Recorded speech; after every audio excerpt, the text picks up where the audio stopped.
নারীর গোপন স্থানে দেখা দেওয়া নানান সমস্যা নিয়ে আমরা অন্ধকারে থাকি বা খুব একটা পাত্তা দেই না। সেরকম একটি অবহেলায় থাকা অসুখ নিয়ে আজকের আলোচনা, যা হলো প্রস্রাবের রাস্তায় ফুসকুড়ি।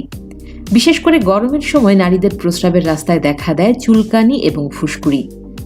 জেনে রাখা ভালো, আপনি যদি এই স্থানগুলো বেশি চুলকান তাহলে তা আরও খারাপ হতে পারে।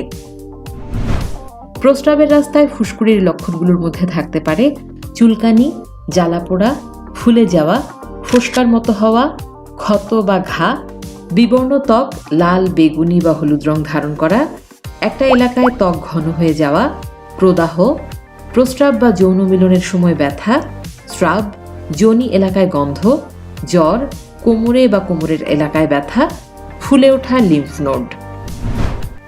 বিভিন্ন কারণে প্রস্রাবের রাস্তায় চুলকানি বা ফুসকুড়ি হয়। এগুলো হতে পারে দৈনন্দিন কিছু কারণে, যেমন আঁটোসাঁটো বা টাইট জামা কাপড় এবং অন্তর্বাস পড়লে, গোপন স্থানের চুল কাটা বা ছেঁচে ফেলার ফলে জ্বালাপোড়া, গোপন স্থানের চুল কাটার সময় তার গোড়ায় সংক্রমণ হলে এবং স্থূলতার কারণে, যখন ত্বকের ভাঁজে ঘর্ষণ এবং ঘাম মিলেমিশে যোনিতে জ্বালা হয়। তবে নারীর গোপন স্থানের ফুসকুড়ি, লাল হওয়া, চুলকানি, জ্বালাপোড়ার পেছনে থাকতে পারে বিভিন্ন রোগ। চলুন সেগুলো সম্পর্কে জেনে আসি।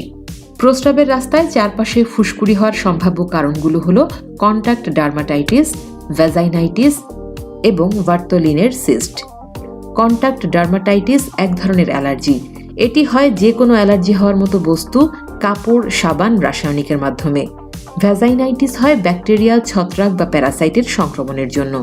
আর বার্থোলিনের সিস্ট হলো প্রস্রাবের রাস্তার মুখে ফোলা অংশ, সেখানকার গ্রন্থিগুলো তরল নিঃসরণ করে।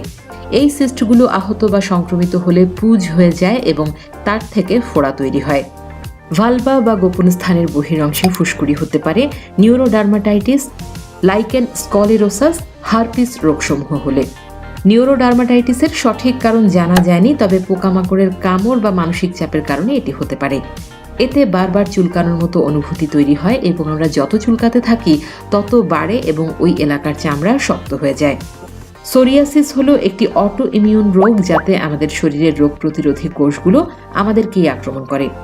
প্রাপ্তবয়স্কদের তুলনায় শিশুদের মধ্যে ভালভাতে সোরিয়াসিসের ক্ষত বেশি দেখা যায়। সহজ ভাষায়, লাইকেন স্কোলেরোসাস হলো গোপন স্থানের ত্বকের প্রদাহ যেটি বেশি চুলকায়, এবং হারপিস হয় ভাইরাসের সংক্রমণের কারণে। লেবিয়া বা গোপন স্থানের যে মাংসল দুটি ঠোঁটের মতো অংশ রয়েছে, তাতে ফুসকুড়ি, ফুলে যাওয়া এবং লাল হওয়ার জন্য অ্যালার্জি, ব্যাকটেরিয়া বা ইস্ট বা ট্রিক পরজীবীর সংক্রমণ অথবা যৌন মিলনের সময় লুব্রিকেশন বা তরলের অভাবকে দায়ী করা যেতে পারে। প্রস্রাবের রাস্তায় এই সমস্যাগুলো ঔষধ এবং ঘরোয়া প্রতিকারের মাধ্যমে চিকিৎসা করা যেতে পারে। সব ক্ষেত্রেই যে ঘরোয়া ওষুধে পুরোপুরি নিরাময় সম্ভব এমনটা নয়, তবে লক্ষণগুলো ওষুধ দিয়ে উপশম করা যেতে পারে। তাই আপনার ফুসকুড়ি হলে একজন গাইনি ডাক্তারের সাথে দেখা করুন। অবহেলায় রোগ আরও জটিল রূপ ধারণ করতে পারে, অথবা আপনার সন্তান এবং সঙ্গীর ক্ষতি হতে পারে। স্বাস্থ্যকর জীবনযাপন করুন, সুস্থ থাকুন, ভালো থাকুন।